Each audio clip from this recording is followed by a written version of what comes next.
آج کا جو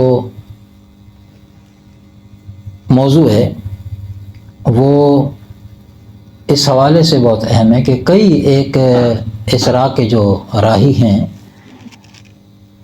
ان کے ذہنوں میں یہ سوال ہے، کئی ایک نے اس فقیر سے بھی ذکر کیا تو آج ان کے اس سوال کو ہم حضرت سیدنا امام ربانی محبوب سبحانی مجدد منور رسانی حضرت شیخ احمد فاروقی سرندی رضی اللہ تعالیٰ عنہ کے مکتوبات شریف کی روشنی میں جاننے کی اور سمجھنے کی کوشش کرتے ہیں۔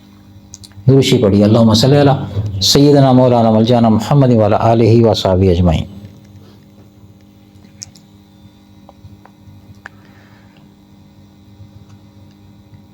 مرشد کامل علیہ رحمہ نے ایک صاحب کی طرف جو کہ شیخ تھے ان کی طرف آپ نے اپنا ایک مکتوب، اپنا ایک خط صادر فرمایا۔ سوال انہوں نے اپنے خط میں جو کیا تھا وہ یہ تھا کہ اگر میں نیکی کرتا ہوں تو نفس میں غرور و تکبر پیدا ہوتا ہے۔ اگر میں نیکی کرتا ہوں، نیک کام کرتا ہوں تو نفس میں غرور و تکبر پیدا ہوتا ہے، اور اگر مجھ سے کوئی کام خلاف شریعت ہو جائے یا لغزش واقع ہو جائے تو ندامت اور شکستگی پیدا ہوتی ہے۔ یہ انہوں نے اپنی کیفیت کا اظہار کیا امام ربانی رحمۃ اللہ علیہ کی خدمت میں۔ آپ علیہ رحمہ نے جواب ارشاد فرمایا، فرماتے ہیں کہ الحمدللہ وکفیٰ وسلام علی عبادہ الذین اصطفیٰ۔ فرماتے ہیں کہ آپ نے دریافت فرمایا ہے کہ اگر میں ریاضت کروں تو نفس میں غرور پیدا ہوتا ہے اور وہ سمجھتا ہے کہ میرے جیسا کوئی آدمی نیک نہیں ہے، اور اگر خلاف شرع کروں تو اپنے آپ کو محتاج اور ذلیل ترین خیال کرتا ہوں، اس کا کیا علاج ہے؟ آگے فرماتے ہیں کہ خدا تجھے توفیق بخشے۔ اب مزید سننے سے پہلے پھر فقیر وہ بات یاد کر لیں کہ امام ربانی علیہ رحمہ کا، مرشد کامل کا جب کوئی مکتوب ہم سنیں تو کیا خیال کرنا ہے، تصور کیا کرنا ہے کہ یہ مکتوب میرے نام آیا ہے، حضرت یہ مجھ سے مخاطب ہے، اپنی ایکس وائی زیڈ کسی اور کو نہ جان کر نہیں، اپنے آپ کو، ہم سیکھنے کے لیے بیٹھے نا، تو مخاطب اس وقت امام ربانی رحمۃ اللہ علیہ کے ہم ہیں۔ ہر آدمی سمجھے کہ مجھ سے مخاطب ہے وہاں، اور یہ فقیر تو پڑھتا والا اپنے اپنا ایک ذوق طبیعت ہوتی ہے۔ یہ جب آپ اس نیت اور کے ساتھ، خیال کے ساتھ مکتوبہ شریف سنیں گے نا کہ یہ امام ربانی رحمۃ اللہ علیہ مجھ سے مخاطب ہیں، تو آپ کے اندر ایک روحانی سرور پیدا ہو جائے گا۔ ہاں، یہ فقیر اپنی ذوق کو بتا رہا ہے، لیکن ذوق شوق رکھیں اور یقین کے ساتھ، توجہ کے ساتھ سنیں، اور اس پہ کہ یہ مجھ سے مخاطب ہو کے بات کی جا رہی ہے تو پھر بڑا مزہ ہے۔ تو آپ فرماتے ہیں کہ خدا تجھے توفیق بخشے، محتاجی اور عاجزی دوسری گناہ کرنے میں ندامت اور افسوس سے خبر دیتی ہے، خدا تعالیٰ کی ایک بہت بڑی نعمت ہے۔ اسی کی دو کنڈیشن آپ نے شروع میں آگے کہ محتاجی اور عاجزی دوسری بات کری، گناہ کرنے میں ندامت اور افسوس سے خبر دیتی ہے، خدا تعالیٰ کی ایک بہت بڑی نعمت ہے، اور پناہ با خدا کہ شریعت کے حرام کاموں سے کسی کا ارتکاب کر لینے کے بعد بھی ندامت پیدا نہ ہو، جو کہ توبہ کا ایک حصہ ہے، کہ گناہ سے لذت گیر ہونا گناہ پر اصرار کرنے کے مترادف ہے۔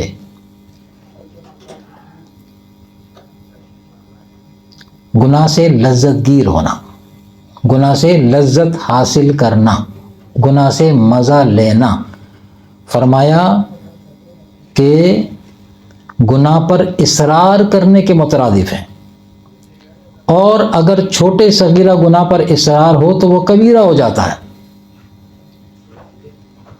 اور کبیرہ پر اصرار کفر کی دہلیز ہے۔ اور اس کے متعلق اپنے حضور علیہ الصلوۃ والسلام کی حدیث پاک بھی سنی ہوگی، اس میں حضور نے فرمایا کہ جس گناہ کو چھوٹا سمجھ کے کیا جائے نا، فرمایا وہی بڑا گناہ ہے۔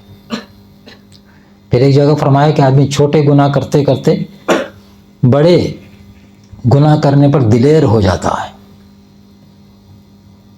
چھوٹی چھوٹی چوریاں کرتے کرتے بندہ بڑا چور بڑا ڈاکو بن جاتا ہے.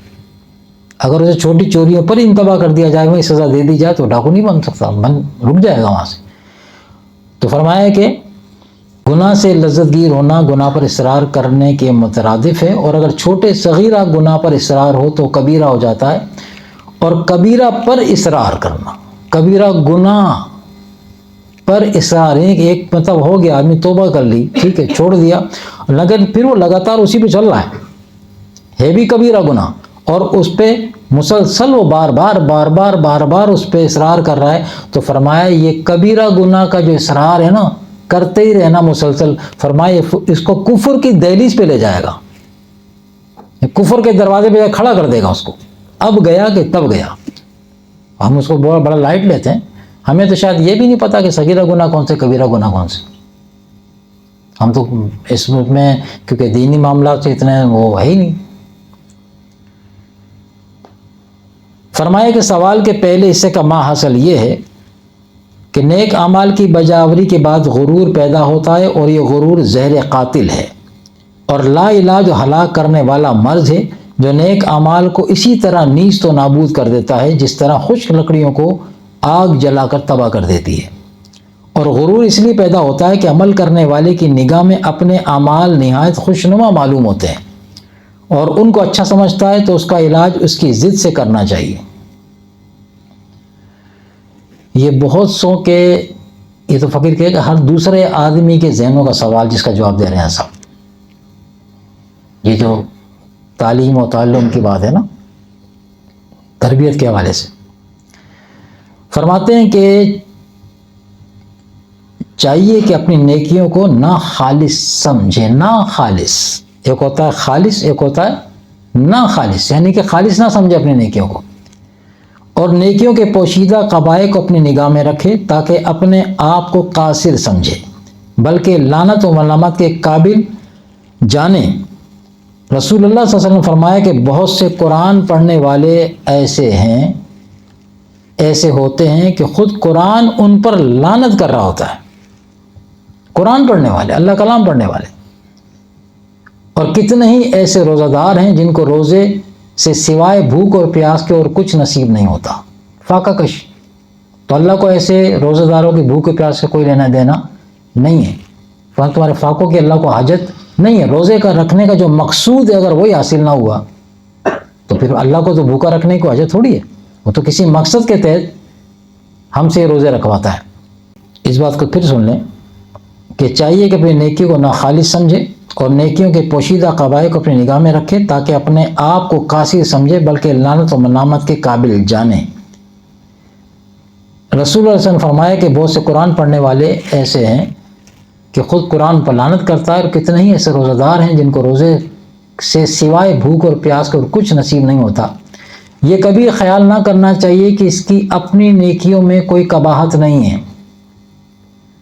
اور اگر تھوڑی بہت بھی توجہ کرے گا تو خدا تعالیٰ کی توفیق سے ان میں از سر تاپا قباحتیں ہی دیکھے گا. قباحتیں سے مراد یہاں سمجھ لے کہ وہ ناقص ہے، نقص ہیں اس کے اندر.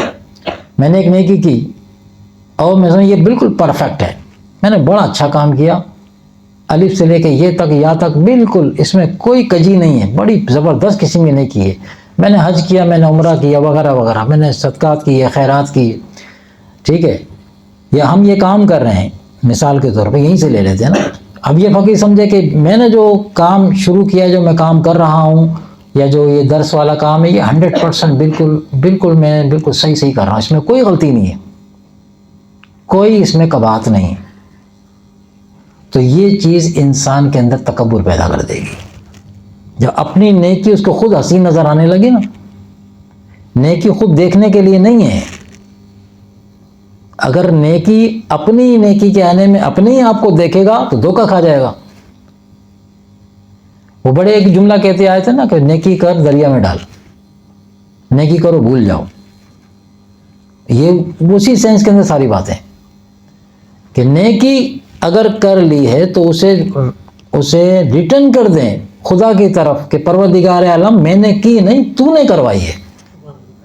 یہاں نفس کا بار ٹوٹ جائے گا. کتنے لوگ گھوم رہے ہیں، وہ یہ کام تو ان سے بھی لے سکتا تھا لیکن پروردگار عالم یہ تو نے یہ نیکی کام یہ مجھ سے لیا ہے، ٹھیک ہے، تو یہ تو تیرا احسان ہے، تیرا فضل و کرم ہے، میری تو ہمت نہیں تھی کام کرنے کی، تو نے کرم کیا ہے تو میں نے یہ کام کر لیا، تو اس کا اجر بھی تیرے ہی پاس ہے۔ جب اجر تیرے پاس ہے تو بندوں کی طرف متوجہ بھی نہیں ہوگا۔ ہم عادت ہے نا ہماری، نیکی کر کے پھر مخلوق کی طرف دیکھ رہے ہوتے ہیں، مخلوق کی طرف دیکھ رہے ہوتے ہیں۔ فقیر عمرے پہ گیا، حاضری تھی وہاں پہ، تو وہاں پہ ایک پاکستان کراچی سے ایک ناتواں گئے ہوئے تھے، وہ کہ ان کا کوئی قرآن اندازی میں نام نکلا تھا، تو وہاں اچھا وہ بیٹھ کے اور نعتیں پڑھ کے اور پھر وہاں سے اپلوڈ کر رہے تھے۔ اچھا وہ رات کو کرتے، سارے سیٹنگ کر کے اپلوڈ کر دیتے، اور پھر صبح اٹھ کے دیکھتے کہ بھائی کس کس نے کتنے لائک آئے ہیں اس کے اوپر، دوستوں نے کیا کہا ہے اس کو لائک کیا ہے وغیرہ وغیرہ۔ تو ایک دن بیٹھے ہوئے تھے گنبد خضرا کے سامنے صلی اللہ علیہ وسلم، تو وہ ساتھ ہی بیٹھے تھے، انہوں نے کیا نام ہے اس کا وہ موبائل نکال کے وہ چیک کر رہے تھے، وہ کہنے کہ ابھی تو دیکھا ہی نہیں کسی نے، لائک نہیں آئے اتنے، یعنی اتنے آنے چاہیے اتنے نہیں آئے۔ تو اس فقیر نے ان سے ایک بات عرض کی، کہ یار آپ پہ مہربانی ہو گئی کہ آقا علیہ السلام نے اپنی ثنا خوانی جو آپ کرتے ہیں اس کے بدلے آپ کو یہاں بلا لیا، وہاں بیٹھے تھے تو خیال یہاں کا تھا نا، یہاں بلا لیا، آپ تو حقیقت پہ پہنچ گئے، مرکز پہ پہنچ گئے، اب یہاں بیٹھ کر ان کے سامنے دنیا کے لائک لینے کی طرف آپ کیوں توجہ کر رہے ہو؟ فلاں نے لائک کیا، فلاں نے لائک نہیں کیا، چھوڑ دیں، پوری دنیا آپ کو لائک نہ کرے، یہاں سے لائک لے لو، ایک لائک یہاں سے لے لو بس، پھر تو آپ کو حاجت نہیں ہے، یہاں بیٹھ کے بھی آپ کی توجہ دنیا کی طرف گھوم رہی ہے کہ فلاں کی طرف سے لائک نہیں آیا، فلاں کی طرف سے لائک نہیں آیا۔ وہاں بات کرنا اصل میں مناسب نہیں ہوتا، کوئی کسی حال میں، کوئی کسی حال میں، لیکن اس فقیر نے ان کے اچھے کے لیے بات کری، جو ظاہر ان سے ہو رہا تھا، تو ایسا نہ ہو کہ اتنا انہوں نے سفر کیا ہے اور یہاں آئیں وہ تو خدا نہ خاصا ذرا سی لفظ کی وجہ سے انہیں شاید احساس نہ ہو کہ یہ بات اتنی، لیکن وہ مقام بہت نازک ہے، بہت احتیاط کا معاملہ ہے، آہستہ سانس لے کے خلاف ادب نہ ہو، نازک ہے آئینے سے آپ گینے سے طبیعت حضور کی، تو وہاں تو سانسوں کا حساب کتاب ہے بھائی، الفاظ تو بہت دور رہ گئے۔ درشی پڑھیں، اللہم صلی علی سیدنا مولانا محمد وعلی آلہ وصحبہ اجمعین۔ تو آپ فرماتے ہیں کہ غرور کیسا اور نخوت کیسی، یعنی اپنے نیک اعمال پر، بلکہ اپنے اعمال میں قصور اور نقصان دیکھنے میں اتنا غلبہ ہو کہ نیکی کرنے سے نادم اور شرمندہ ہو۔ کیا بات ہے، یہ چن چن کے الفاظ استعمال کرتے ہیں صاحب، نیکی کرنے سے نادم اور شرمندہ ہو، نہ کہ مغرور اور بے پرواہ، اور جب اعمال میں قصور دیکھنے کا ملکہ پیدا ہو جاتا ہے تو اعمال کی قیمت بھی بڑھ جاتی ہے۔ جب اعمال میں، اپنے اعمال میں، اپنے ہی نیک اعمال میں قصور دیکھنے کا ملکہ حاصل ہو جائے، ٹھیک ہے، تو پھر کیا فرماتے ہیں، تو پھر اعمال کی قدر و قیمت بڑھ جاتی ہے اور قبولیت کے قابل ہو جاتے ہیں۔ کوشش کرنی چاہیے کہ ایسی نگاہ پیدا ہو اور مغرور نہ ہو، اس کے علاوہ کچھ بھی حاصل نہیں ہوگا الا ماشاء اللہ۔ وہ لوگ جن کو پورے طور پر اپنے اعمال میں قصور دیکھنے کی توفیق مل جاتی ہے، وہ ایسا تصور کرتے ہیں کہ دائیں جانب کا نیکیاں لکھنے والا فرشتہ تو بالکل بیکار اور معطل بیٹھا ہے، سیدھے ہاتھ کا فرشتہ، وہ کہتے ہیں یہ فارغ ہے بالکل، میں نیکی کروں تو یہ لکھے نا، میں تو کر ہی کچھ نہیں رہا، حالانکہ کر رہا ہے، نیکیاں کر رہا ہے، لیکن ایسا نے کیا فرمایا کہ اپنی نیکیوں میں کیا کرے، قصور، اس پہ شرمندہ ہو، میں نے کیا کیا ہے، میں نے کیا کیا ہے، میں نے کیا کیا ہے، جب کیا ہی کچھ نہیں، میں نے کیا کیا سے کیا مراد ہے، میں نے کچھ نہیں کیا، اچھا جب کیا ہی کچھ نہیں تو پھر یہ کیا لکھے، حالانکہ وہ لکھ رہا ہے۔ وہ اپنا کام کر رہا ہے، لیکن یہ اپنی طبیعت میں اپنی تزکیہ نفس کی باتیں ہیں، تو اپنے نفس کو توڑنے کے لیے، اس کی طبیعت کو توڑنے کے لیے یہ خیال میں لائے کہ میں نے نیکی کر کے بھی کوئی نیکی نہیں کی۔ اور اس کا ایک پہلو یہ بھی ہے، عرفہ بیان کرتے ہیں کہ جب کسی نیکی پر پھولنے کی بات، فخر کرنے کی بات، غرور، تم کیسے غرور کر سکتے ہو کسی نیکی کے اوپر؟ تم امید رکھ سکتے ہو اللہ سے کہ میری نیکی قبول کی جائے گی، لیکن وہی فیصلہ تو سامنے نہیں آیا، قبول 100% ہو گئی کہ نہیں ہوئی؟ یہ فیصلہ تو کل قیامت میں ہونا ہے کہ اللہ نے کیا قبول کیا اور کیا رد کیا۔ قبول کرے تو اس کی مہربانی، ورنہ میرے اعمال تو رد کرنے والے ہیں۔ کیا ہماری عبادتیں ایسی عبادتیں ہیں جیسی کہ اس کی بارگاہ ہے؟ کیا ہماری نمازیں، ہمارے سجدے، ہمارے قیام، ہمارے رکوع کیا ایسے ہیں؟ یقیناً نہیں ہے۔ تو یہ تو اس کی مہربانی ہے کہ ہماری نقل کو بھی قبول کرتا ہے۔ اصل پہ تو ہم نہیں پہنچ رہے، وہ نقل کو بھی، ہم اصل کی نقل کر رہے ہیں نا۔ ہم جو نماز پڑھتے ہیں وہ کیا ہے؟ اصل وہاں تھی، اصل کی ہم کر رہے ہیں نقل، اس امید پر پہ نقل کرتے کرتے اصل تک پہنچ جائیں۔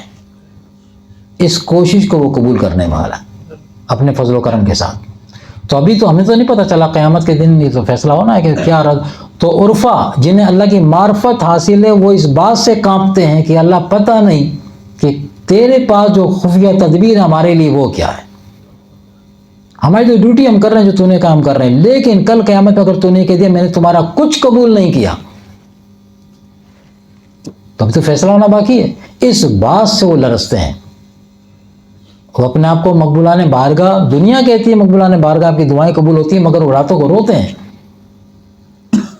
حضرت سیدنا صدیق اکبر رضی اللہ تعالیٰ عنہ، لوگ آپ کی تعریف کرتے اور آپ اللہ کی بارگاہ میں پتہ ہے کیا دعا کرتے تھے؟ آپ اللہ سے دعا، اور ہمیں بھی دعا کرنی چاہیے، اللہ تعالیٰ سے دعا مانگتے کہ رب العالمین تو مجھ کو مجھ سے بہتر جانتا ہے، اور جو لوگ میرے بارے میں کہتے ہیں نا، میں اپنے بارے میں ان سے بہتر جانتا ہوں۔ یہ لوگ جو میرے بارے میں حسن ظن رکھتے ہیں، یعنی مجھے نیک آدمی سمجھتے ہیں، صالح آدمی سمجھتے ہیں، تو یہ میرے بارے میں جو یہ نیک گمان رکھتے ہیں، اے پروردگار عالم مجھے ان کے اپنے ان بندوں کے نیک گمان کے مطابق نیک بندہ بنا دے۔ حالانکہ ان کے جنتی ہونے میں کوئی شک نہیں ہے، ٹکٹ ملا ہوا جنت کا،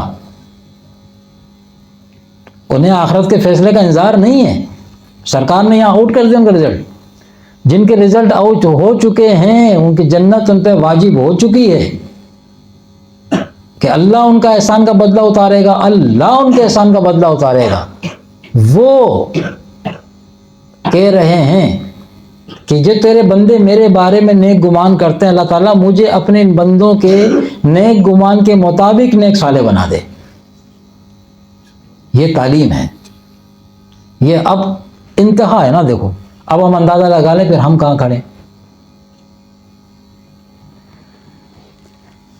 تو اس لیے آپ فرماتے ہیں کہ وہ ایسا تصور کرے جس کو نیکیاں کرنے کی توفیق مل جائے، تو وہ آل اللہ تصور کرتے ہیں کہ ان کے سیدھے ہاتھ کا فرشتہ بالکل فارغ بیٹھا ہے، اور ان کی نیکی میں کوئی خوبی ایسی نہیں ہے جو لکھنے کے قابل ہو، اور بائیں جانب والا برائیاں لکھنے والا فرشتہ ہمیشہ اپنے کام میں لگا ہوا ہے، اسے سر اٹھانے کی فرصت نہیں مل رہی، اس کا ہاتھ رک ہی نہیں رہا۔ میرے گناہ اتنے ہیں، میری غلطیاں، کوتاہیاں، گناہ اتنے ہیں کہ الٹے ہاتھ کا جو فرشتہ ہے اس کا ہاتھ ہی نہیں رک رہا، اسے سر کھجانے کی فرصت نہیں ہے۔ جب بات کرتے ہیں نا، مثال دیتے ہیں کہ اتنا زیادہ اپنا کیا کہتے ہیں اس کو، مصروفیت، کہ سر کھجانے کی فرصت نہیں۔ تو میں نے تو اپنے اس الٹے ہاتھ والے فرشتے کو تو ایسا کام میں لگایا اپنے گناہوں کی وجہ سے کہ اسے تو سر اٹھانے کی فرصت نہیں ہے، اس کا ہاتھ ہی نہیں رک رہا۔